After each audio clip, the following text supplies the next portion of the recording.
Radio Taifa.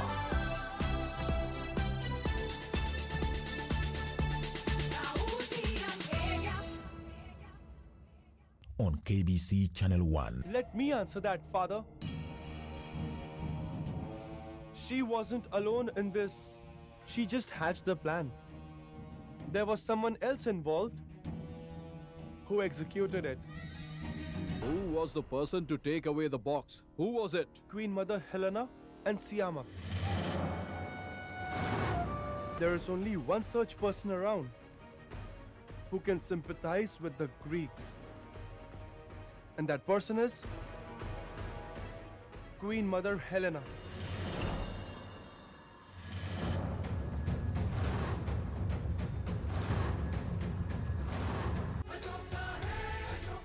Tonight on KBC Channel 1. That woman can arouse passions. Emma hates her. She's so angry. She even threatened to kill her. Imagine that. It's very rude of you to come to my house at this time of night. I know, but I don't care. Amaya, I'm here to try for the last time. Please tell me that it's not too late to start a relationship with you. I'm telling you, you can't marry Max. Salvador, you have to understand me. I'm begging you. I love Max. I'm marrying him, and there's nothing you can do to stop me.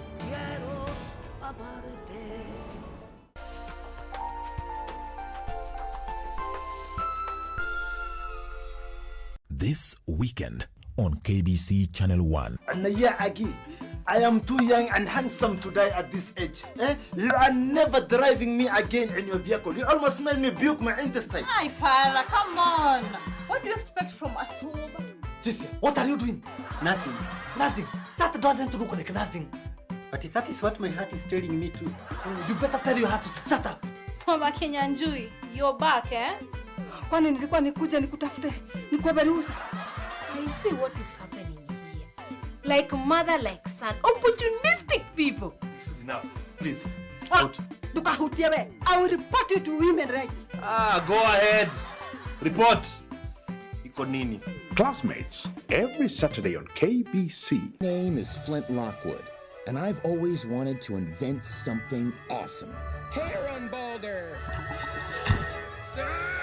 Flying car! He wants to be smart, but that's lame! Can't you be more like my son, Cal? Sup? Sup?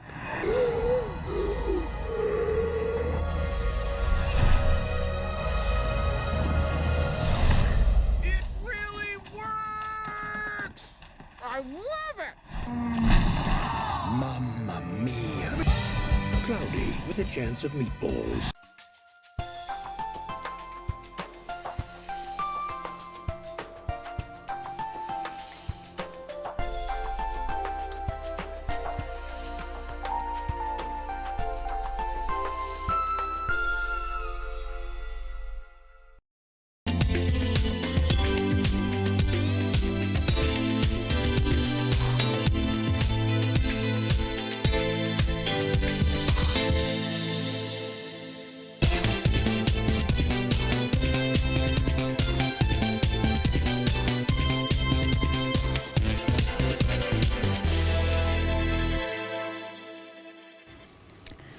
It's exactly 1 p.m. on the 24th day of March 2021.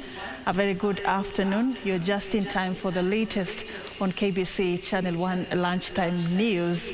A lot has been happening today. We got details covered in our comprehensive news bulletin that begins right now, a day when in Tanzania, in the neighboring country, the body of the former president, Dr. John Pombe Magufuli, has been taken to Chato, his ancestral home, ahead of his burial on Friday. Of course, the body was in Mwanza briefly for the public to pay their last respect, and we saw the body being taken to Chato. So currently, as we speak, that is where the body is preparations for the burial are actually on top gear. We also have a coverage on what was happening on the final day of the Kenya Certificate of Primary Education examinations. We'll be letting you in on what came forth and what some candidates are up and about doing on their final day and what emanated in our comprehensive news bulletin. My name is Serfine Achieng Ouma, and our sign language interpreter is Lensa Odingo. Please do interact with us on social media at KBC Channel 1 at Serfine_Achieng is where you can communicate with me directly. Now, to begin straight away, Education Cabinet Secretary George Magoha sends a stern warning to KCSE exam centers managers in Nyanza, Kenya over plans to steal examinations. Magoha was speaking in Busia and Kisumu counties, where he witnessed the opening of the third day KCPE exam papers and subsequent conclusion of the national examination.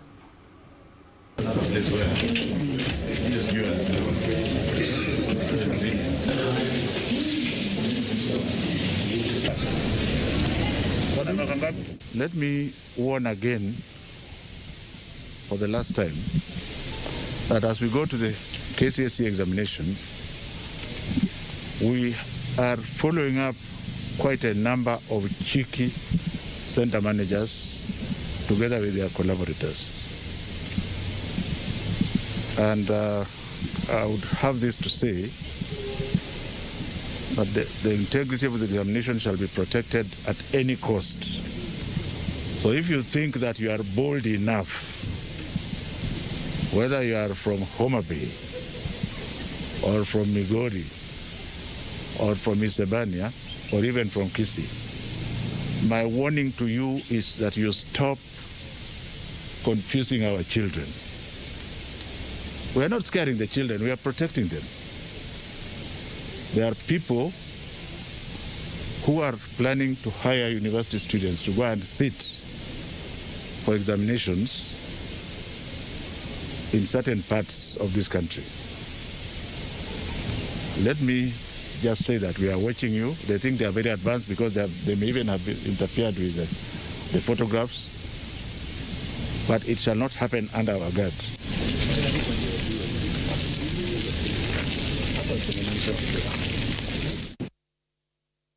And as that was happening, a Standard 8 pupil in Teso North Sub-County had to miss the second day of writing the Kenya Certificate of Primary Education examinations when she experienced labor pains. She delivered a baby girl who she incidentally named Exam Nabutu owing to the ongoing national examinations. The candidate's spiritual father encouraged her not to give up, as this is not the end of the road and that she can go back to school afterwards. Have a look. At the Teso North Sub-County Hospital, Miss Rosaline Asangari holds a newly born granddaughter. Born during the national examinations period to a candidate, the baby will be named Exam Nabutu.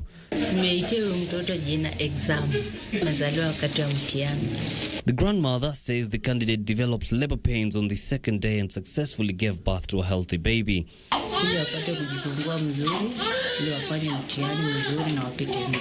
Pastor John Wabwile, who is the girl's spiritual father, advised the young mothers shouldn't lose hope after falling pregnant, saying after delivery they can still pursue their education while raising their young ones. Masomo haina kikomo. Masomo haina umri. Masomo haina nywele nyeupe wala nywele nyeusi. Pastor urged parents to bless and pray for their children as they sit for the national examinations. Yusufar, Channel 1 News.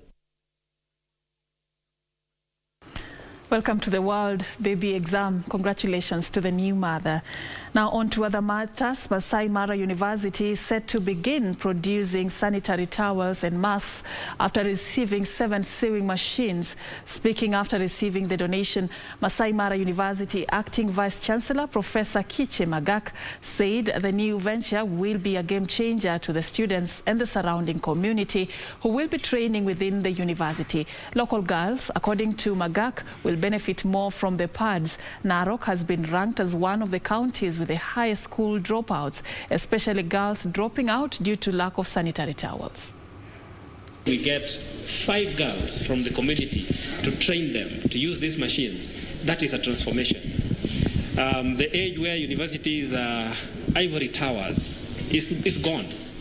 The university must have an impact in the lives of the people. And that part of silent transformation and revolution I'm talking about must necessarily include the community.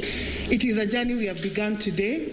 It might take time before we get into the production to be able to get the capacities that we shall be able to have.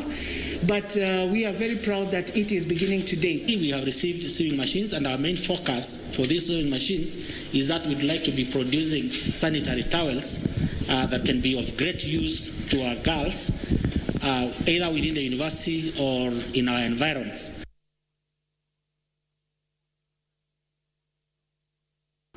And now to Garissa County, the Governor Ali Korane has denied accusations by a section of local MPs that he is sabotaging the implementation of the Kenya Development Response to Displacement Impacts, a project sponsored by the World Bank. Korane instead threw back the blame to the MPs, saying they are trying to hijack the project, which should be under the county government.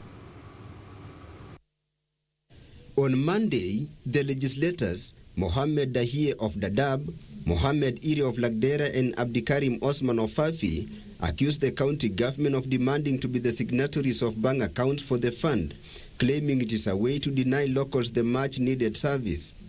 And today, the Garissa County Governor Ali Korane came out to put the record straight. Korane instead accused the MPs of hijacking the projects and playing the role of facilitating partner, a role he claims to have been held by County Coordination Committee. The MPs want to blackmail me and tell me, you tell your officers to get off our back, accept that things are okay and they were involved, just issue an administrative fee to them and direct them. Who am I? I have no role here myself. How can I direct somebody that their job which they are complaining is not right, is right? I mean, I don't have that power. I want to challenge the MPs to confirm to the public that between the three of them, let them deny that they have received 300 million shillings personal to themselves, which has gone to their pocket.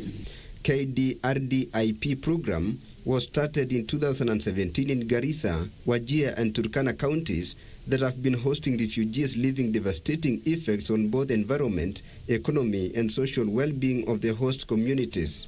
Even when we have successful working together, sometimes the outcomes of projects might turn out to be something which is confusing and not easy to understand. Garissa would receive a lion's share of 4.2 billion shillings, 2 billion for Wajir and 3.1 billion shillings for Turkana. Fafi, Lagdera and Dadaab constituencies are the beneficiaries of this project in Garissa County.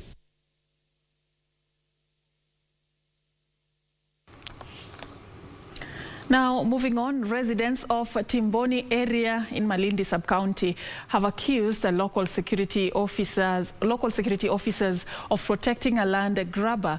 The residents, who said they were forcefully evicted from their land, point an accusing finger to a local tycoon whom they claim enjoys police protection.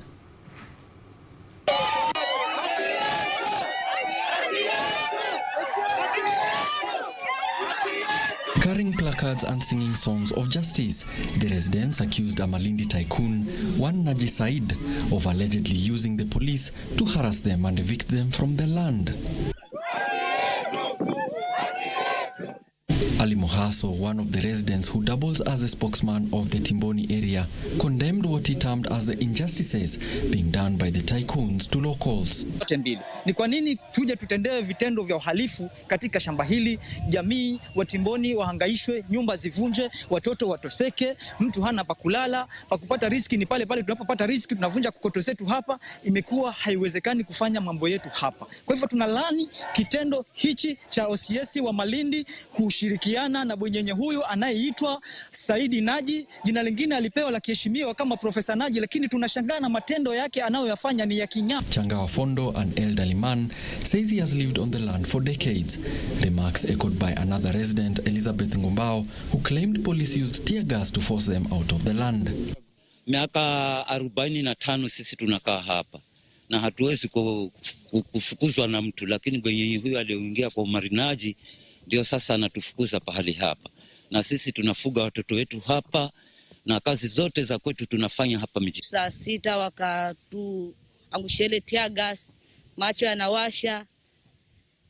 Sasa mimi niko na mtoto mdogo, utakimbiaje na uko na mtoto mdogo? Itabidi hivyo kimbie kwa sababu ya wamtetea huyu mtoto wako, roho yake, na wengine watoto wengine. Washika huyu ukimpeleka mbele, washika na wale wengine nao unavuruta, unapeleka mbele. Tunataka msaada kutoka huko juu. Contacted for comment, Malindi Sub-County Police Commander John Kemboi, who was newly deployed in the area, said he was not aware of the case but promised to make a follow-up. Sasa nachukua shamba yote nionyeshe pia penye imefikia, alafu tuende huko. Kakamega Senator Cleophas Malala has been ejected as the deputy minority leader following resolutions by NASA Senators Parliamentary Group meeting held at Parliament this morning. Kilifi Senator Stewart Madzayo has been fronted to replace him, with the Speaker of the Senate Ken Lusaka set to communicate to the House on the same this afternoon. The opposition senators accused Malala of alleged gross misconduct and mischief in the recently concluded Matungu parliamentary mini-polls.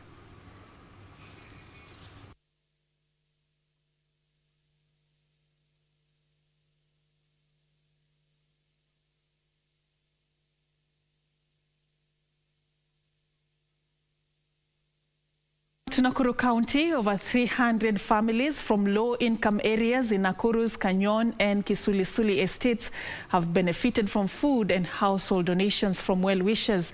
To them, the COVID-19 pandemic was a double tragedy, making their livelihood difficult, with some having to only rely on one meal per day. But the gesture by the Gilani family and other well-wishers under the Scan Hot Kitchen has rejuvenated their lives with hope. The founding trustee and chairman of Scan, Shamshia Gilani, who handed over the donations, stated that the project was aimed at scaling up response to high levels of poverty in the area.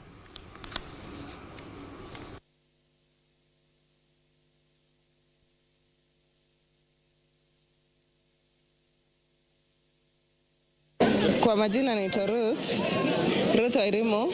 Maisha ilikuwa so hard to us. Unakuta by the way hii muradi imesaidia watu wengi sana.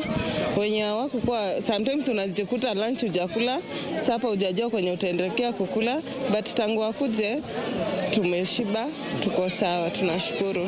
We noticed that many of these beneficiaries, or almost all of them, are very poor people. They have nothing at home. They have no food at home, and many of them don't even have a home. It is a shame that we have so many people who are living in this state of poverty. We hope that the government can come forth and assist these people to improve their lives. We need more jobs. We need better facilities for these people. We need better education, and we need better hospitalization for these.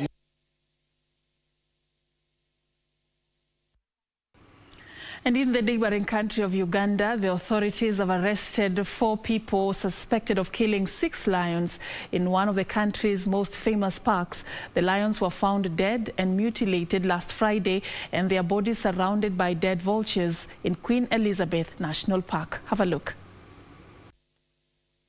The authority had on Monday offered a cash reward of 10 million shillings for leads to the suspects. On Tuesday, the Uganda Wildlife Authority said the suspects were arrested in a joint operation by the military, police and the wildlife authorities. Wednesday at daybreak, the suspects took the security team to a location where 3 heads of lions were found hidden in a tree, and the 4th one was buried with 15 legs under the same tree. The Wildlife Authority noted that they had found one of the suspects with a bottle of poisonous chemical and a jerrycan of lion fat.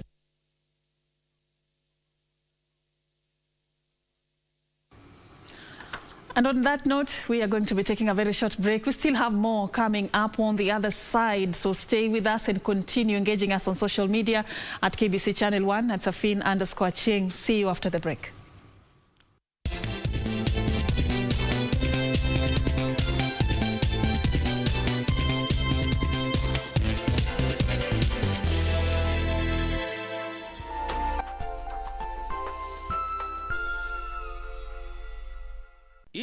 kupata skiza tune hii lazima nishike kwa simu yako, bonyeza *811 *962 hash. Lazima nishike mapema. Nisiposhika hii simu mapema utakasirika. Unajua mimi nikiwa mtu ya marathon najua niko na experience kabisa. Niko na experience. If you don't hurry, you will not break the record. Okay, wacha nishike hii simu. Ili kupata skiza tune hii bonyeza *811 *962 hash *811 *962 hash. North meets East as a never say die. Harambee Stars host the Pharaohs of Egypt, all hopeful of reviving their chances in the 2021 Africa Cup of Nations qualifiers after their 1-1 draw in Cairo. Very dangerous. Oh no, what has he done? Oh, it's a golden opportunity. It's in the back of the net. There it is. And I think it is that man. Can they get a shot in? That's very dangerous. Can he get the ball back? It's in the back of the net. Kenya have scored. They found the back of the net. Let's cheer them to victory in a true patriotic spirit, live on KBC Channel 1 this Thursday, the 25th of March at 7 p.m. KBC Channel 1, your true sports partner. Next on. Watu wameenda pale, wameamka asubuhi, wamepanga foleni vizuri. Watu wako wengi.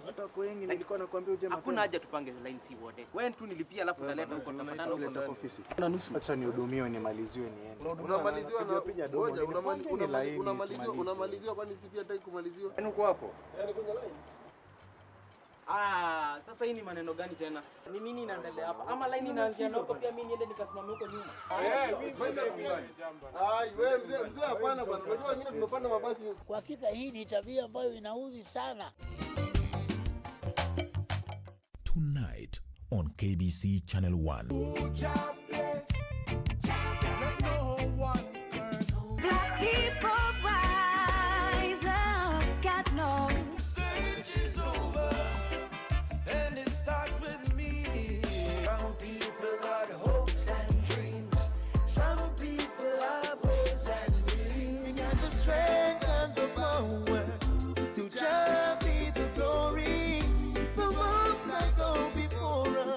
Protect us from the enemy.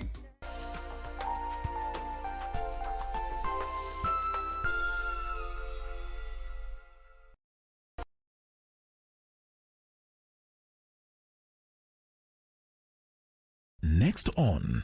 Hawa wazee wa majanga. Hawa wanaishi kwa vituko. Mambo yao ya kubwaga majanga kila leo. Ule mkataba ndio huu. 07-100-1000-8820. Hizi namba zote hizi ni za nini? Probox. Hii sio karatasi ya mkataba. Game is over. Wazungu sema it's okay.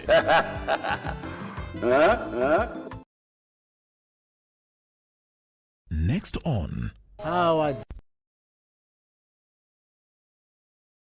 Tonight on KBC Channel 1. That woman can arouse passions. Emma hates her. She's so angry. She even threatened to kill her. Imagine that. It's very rude of you to come to my house at this time of night. I know, but I don't care. Amaya, I'm here to try for the last time. Please tell me that it's not too late to start a relationship with you. I'm telling you, you can't marry Max. Salvador, you have to understand me. I'm begging you. I love Max. I'm marrying him, and there's nothing you can do to stop me.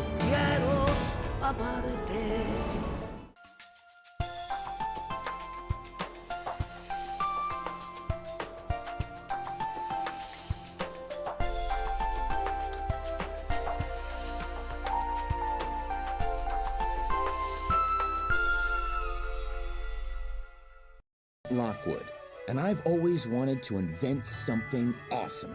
Hair on Balder! Flying car! He wants to be smart, but that's lame! Can't you be more like my son, Cal? Sup? Sup?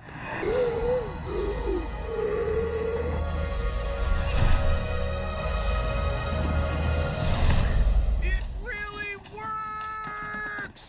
I love it! Mamma mia. Cloudy with a chance of meatballs.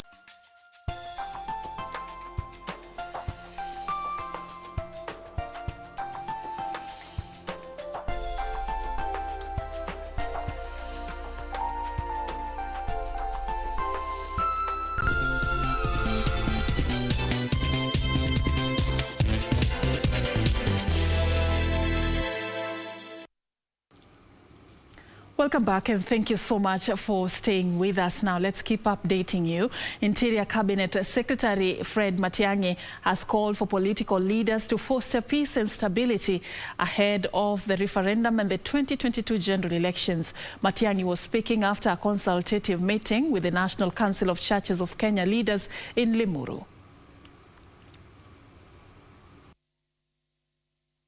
In a consultative meeting held at the Jumuiya Resort Conference Center in Limuru, Cabinet Secretary Fred Matiang'i emphasized on the need for peace and stability ahead of the forthcoming general election. Matiang'i urging religious leaders to be champions of hope for Kenyans.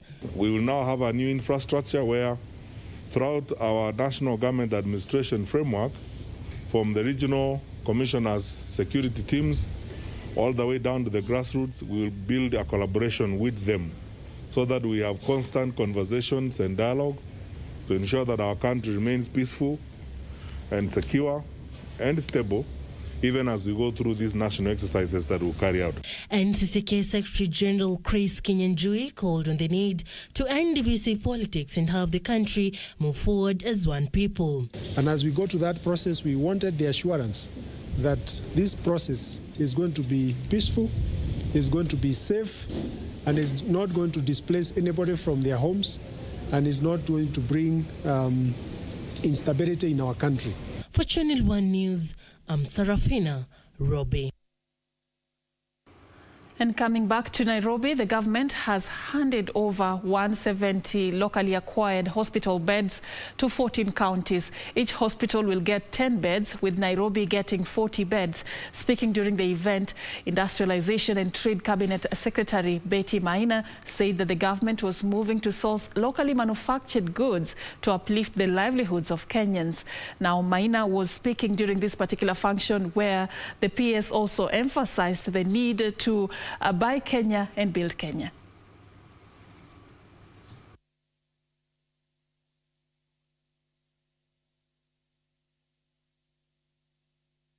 So we are confident that once we give the right signals from government, give a right push, like in policy of, buy Kenya, build Kenya, that we are capable of generating these markets for these products within our country. And we're very excited when people come in and deliver.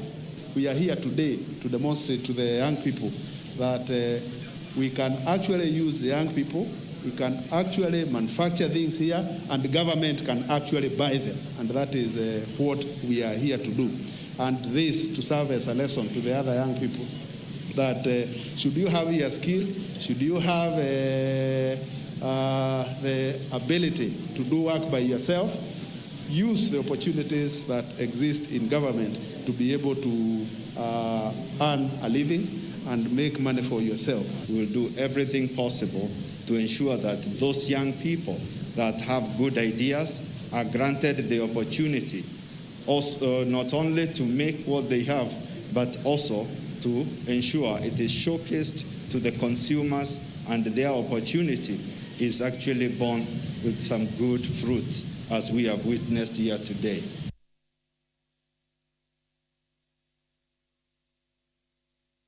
Now, this is an interesting one. A police officer in Ruai has gained national attention by babysitting for Alice Milito as she wrote her KCPE examinations in Ruai's Quest for Happiness school. The officer, who declined to comment on camera, said he was only doing what was right.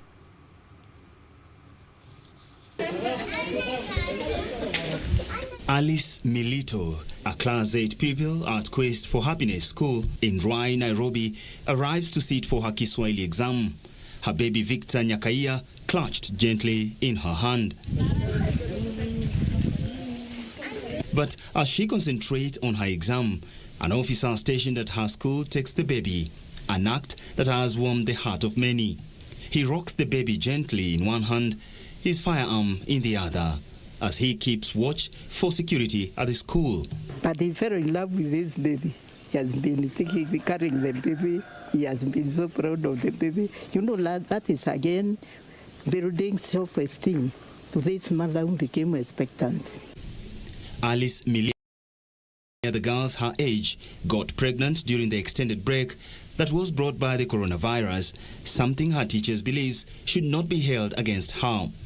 Became pregnant. She's a Maasai girl. We saved her from early marriage. Then we accepted her. She has to do the exam like another child, and I'm expecting her to do well. Because we want to educate these children, we're talking from vicious cycle of poverty, so that they can be self-sustainers. And after the exam is over, the officer dutifully hands back the baby to its mother. Just another day on the job.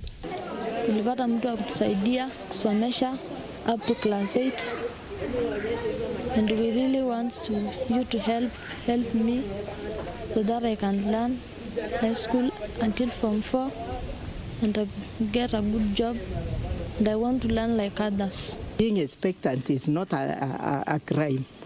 The crime is when we don't accept them, when we don't encourage them. Alice, whose aspirations have not been deterred by these events, still believes in her future.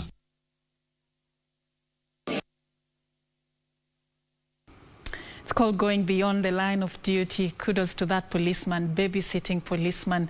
That was a good gesture.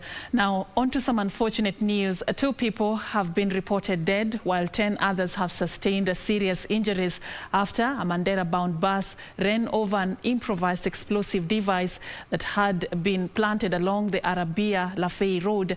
Local leaders have condemned the attack, urging the government to scale up security operations along the Kenyan-Somalia border.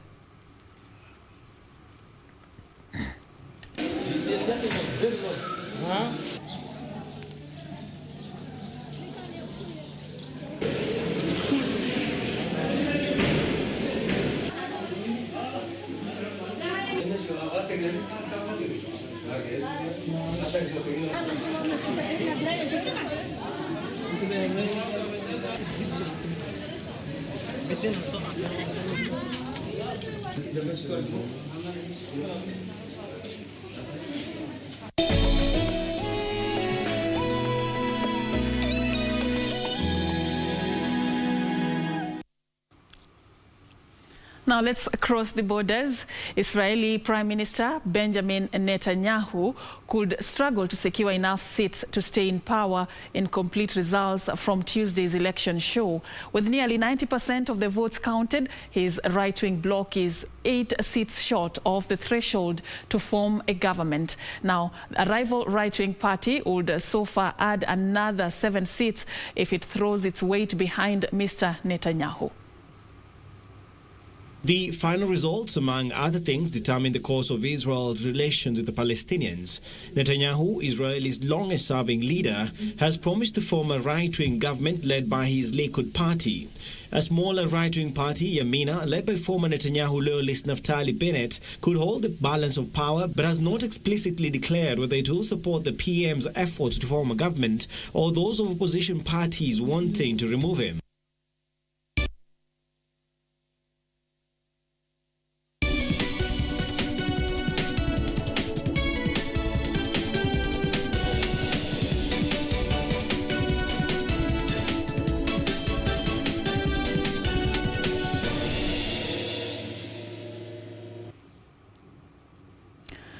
In the world of business, now, did you know that it would cost the exchequer 4 billion shillings per month for Kenyans to enjoy a 7 shillings discount per litre of fuel at the pump? According to Petroleum Principal Secretary Andrew Kamau, Kenya uses 264,000 barrels of refined petroleum products, which compares lowly to the 240,000 barrels that were realized in the early oil pilot scheme. Launched in 2018, the Early Oil Pilot Scheme, EOPS, in its first phase, saw some 250,000 barrels exported, bringing in about 1.48 billion shillings in earnings. The government used the scheme to test the country's logistical capacity, address community issues, and to find out how Kenya's oil reservoirs behave. However, queries emerged why Kenya's current oil exploration status could not cushion Kenyans from volatile fuel prices. We have seen that even when the prices of fuel, crude oil, goes down, in Kenya, it is not translated equivalently as compared to other countries. How much is the consumption for kerosene? how much is the consumption for diesel, how much is the consumption for super petrol, because we are desirous to ensure that Wajiku as a gas at home, which we have not achieved as a country. Responding to queries fielded by the Parliamentary Energy Committee, chaired by Nakuru Town East MP David Gikaria, Petroleum PS Andrew Kamau said EOPS was not a commercial venture but was only aimed at finding marketability of Kenya's crude oil. Chair, the EOPS project is finished as of June last year, so there is no crude being transported by road. There is no crude currently in tanks in Turkana. There is 180,000 barrels of crude at KPRL in Mombasa. At the same time, the Energy and Petroleum Regulatory Authority maintained that the pricing of petrol, diesel and kerosene mirrors the prevailing prices in the international market, adding that it will be costly for the exchequer by 82 billion shillings to stock for 90 days, considering the volatility of fuel prices in the market. Alan Auko, Channel 1 Business.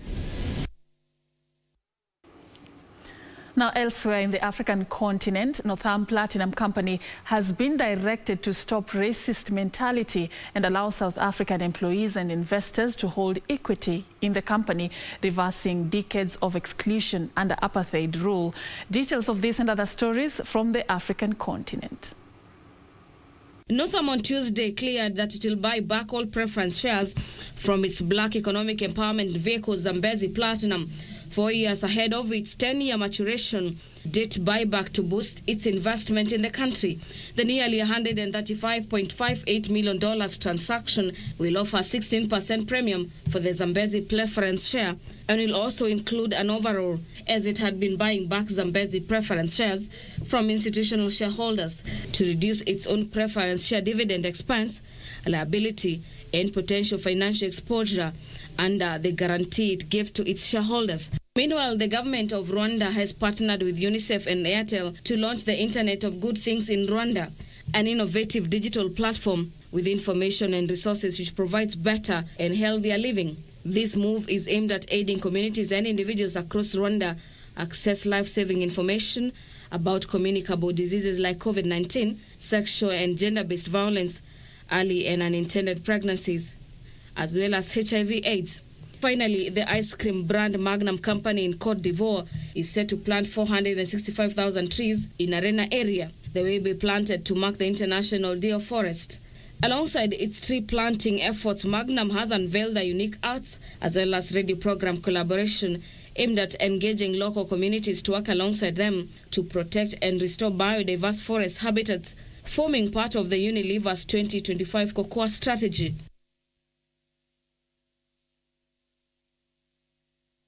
Coal India Limited plans to invest in a 3,000 megawatt solar energy project in a joint venture with state-run NLC India. This is a major shift for the firm, which produces most of India's coal. Details of this and other stories from across the globe. India currently uses about 10 billion tons of coal annually, making it the world's second largest consumer behind China.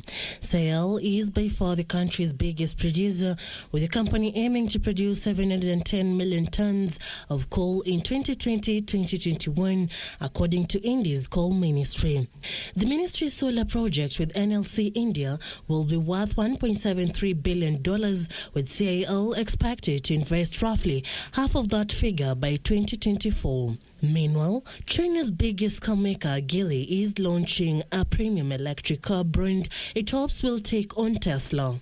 The Chinese company, which owns Volvo and Lotus, announced its Zeekr brand on Tuesday to tap into China's demand for electric vehicles. It comes as Elon Musk goes on charm offensive in China, praising its plans to tackle carbon emissions. The Tesla founder has been seeking to allay Chinese concerns about his car's onboard cameras. Finally, the UK government has announced that more oil and gas wells are to be drilled in the North Sea. The announcement is have elicited debate with environmental activists appealing for denial of new licenses. Ministers say permission to drill will be granted as part of a careful transition away from fossil fuels, safeguarding jobs and the economy. Environmentalists say that enough fossil fuels to ruin the climate have already been found. Now, coming back into the country a little bit, the National Assembly Finance and National Planning Committee will republish the Central Bank Amendment Bill of 2020 to get public opinion on issues that deal with digital credit providers.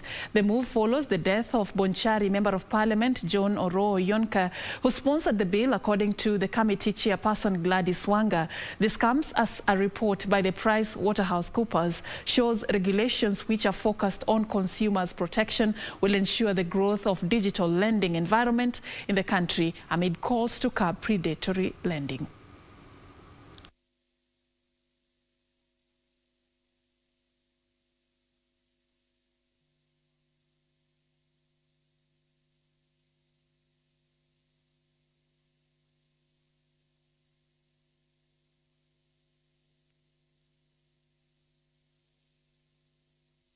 In the past, but according to our standing orders, we have to carry out public participation.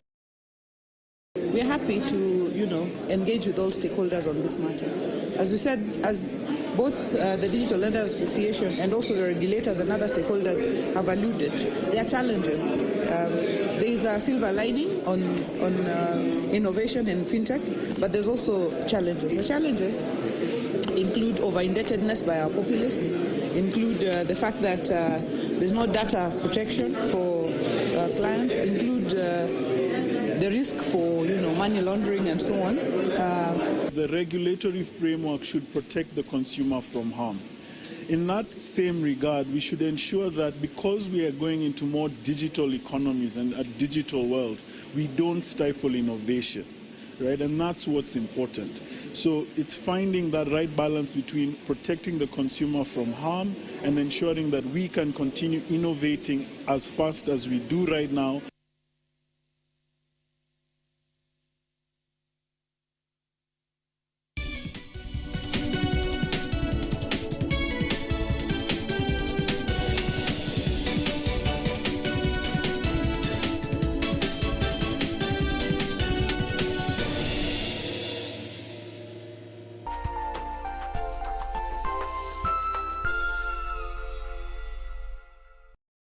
On KBC Channel 1. Let me answer that, Father.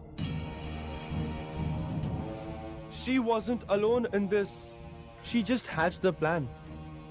There was someone else involved who executed it. Who was the person to take away the box? Who was it? Queen Mother Helena and Siama. There is only one such person around who can sympathize with the Greeks. And that person is Queen Mother Helena.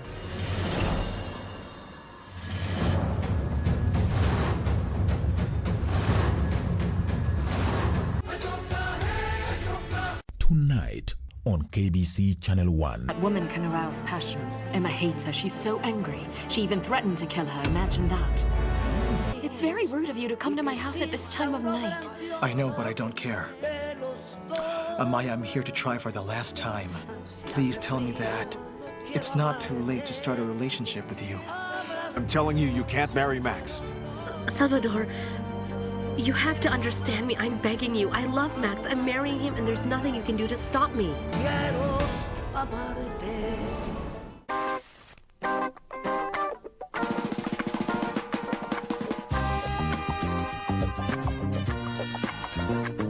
Unichukulie kwa mfano ndani ya matatu. Yaani mtu mzima na miaka zake hizo miaka zote. Mtu ajui kujua kuandika note. Note tu peke yake. Kusoma kweli itasaidia. Jana nini nakusumbua na nini? Nauliza. You bwana? You dare insult me, okay? Mama yetu. Don't you dare. Haya, kwani ni vita? Nini wewe? Yaani wataka kumpiga. Huwezi mpiga mpige nini?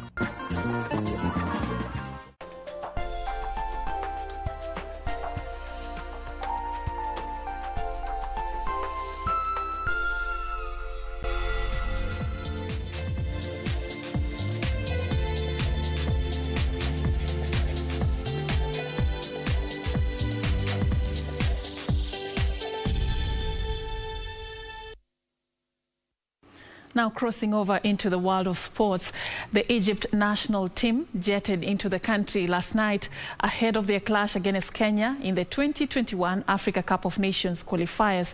The Pharaohs currently lead Comoros on goal difference in Group G, with both teams on 8 points, with the North Africans needing just a point to officially secure a spot in the continental tournament set for next year in Cameroon. The Pharaohs have travelled with a fully fit 28-man squad after the replacement of Zamalek left-back Ahmed Fetou, who felt ill, his spot being taken by his club teammate Abdallah Goma. Liverpool talisman Mohamed Salah, Arsenal midfielder Mohamed Elneny and Galatasaray striker Mustafa Mohamed are some of the top players included in the squad. Egypt were held to a 1-1 draw at home by Kenya in their opening qualifier in November 2019. The match between the two sides will be played at the Kasarani Stadium tomorrow from 7 p.m.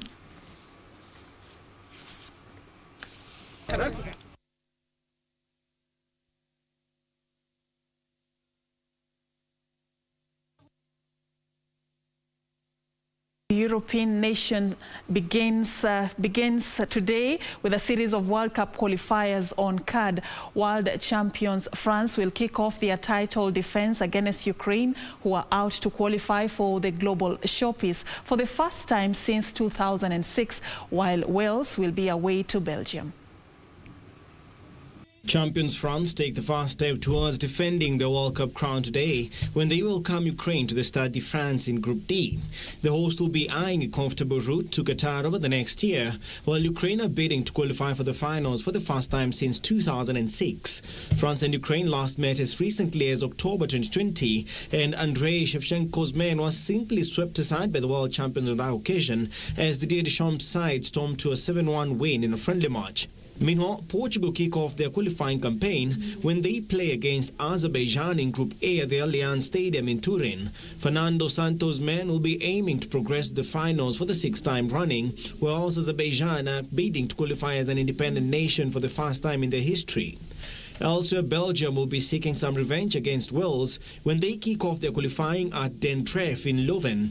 The highest profile of those recent meetings between these sides came at the quarter-final stage of Euro 2016, a game which Wales won 3-1.